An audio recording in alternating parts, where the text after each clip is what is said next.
पहले भाजपा, फिर कांग्रेस और फिर जदयू समेत अलग अलग राजनीतिक पार्टियों के चुनावी रणनीतिकार रह चुके प्रशांत किशोर अब दूसरों के लिए रणनीति नहीं बनाएंगे।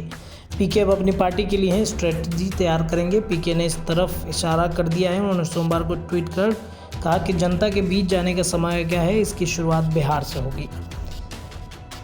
पीके की नई पार्टी कब लॉन्च होगी अब इसका खुलासा नहीं हुआ है, लेकिन प्रशांत किशोर जल्दी ही एक साथ पूरे देश में पार्टी लॉन्च करेंगे। खास बात यह है कि पीके अभी पटना में नहीं है।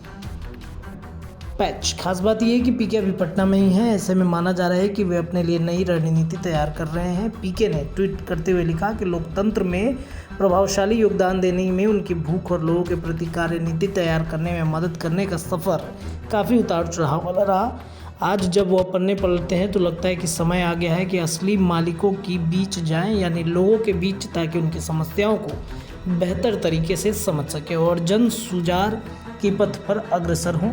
कांग्रेस में बात नहीं बनी, जिसके बाद से प्रशांत किशोर यानी पीके राष्ट्रीय और क्षेत्रीय स्तर पर राजनीति में बड़ा धमाल करने की तैयारी में। सूत्रों के मुताबिक प्रशांत किशोर की पार्टी पूरी तरह आधुनिक होगी, डिजिटल होगी और जनसंपर्क करने में उनकी उन्नत तकनीक के साथ लॉन्च होगी। पार्टी का नाम क्या होगा इसको लेकर अब तक कोई फाइनल बात नहीं हुई है, लेकिन सूत्र बताते हैं कि पीके 1-2 साल में अपनी पार्टी लॉन्च कर सकते हैं। प्रशांत किशोर का जन्म 1977 में बिहार के बक्सर जिले में हुआ था।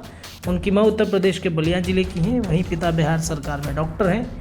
उनकी पत्नी का नाम जाह्नवी दास है और असम में गुवाहाटी में डॉक्टर हैं। प्रशांत किशोर और जाह्नवी का एक बेटा है। पीके की राजनीति करियर की बातचीत करें तो 2014 में मोदी सरकार को सत्ता में लाने की वजह से चर्चा में आए थे। उन्हें एक बेहतरीन चुनावी रणनीतिकार के तौर पर जाना जाता है।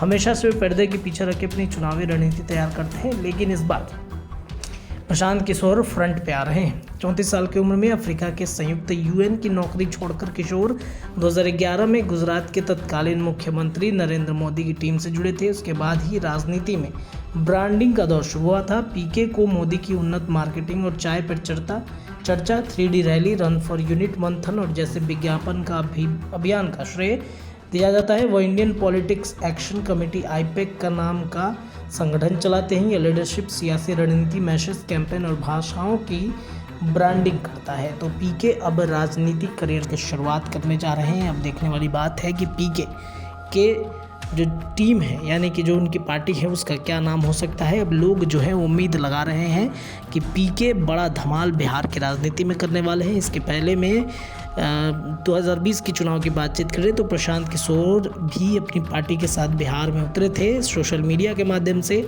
लेकिन इस बार वो राजनीति करियर में आ रहे हैं प्रशांत किशोर। तो अब देखने वाली बात होगी कि लोगों का इस पर क्या रिएक्शन हो सकता है। साथ ही उनकी जो तैयारी है, माना जा रहा है कि 2024 के चुनाव 2024-25 के चुनाव की तैयारियों में प्रशांत किशोर जुट गए हैं।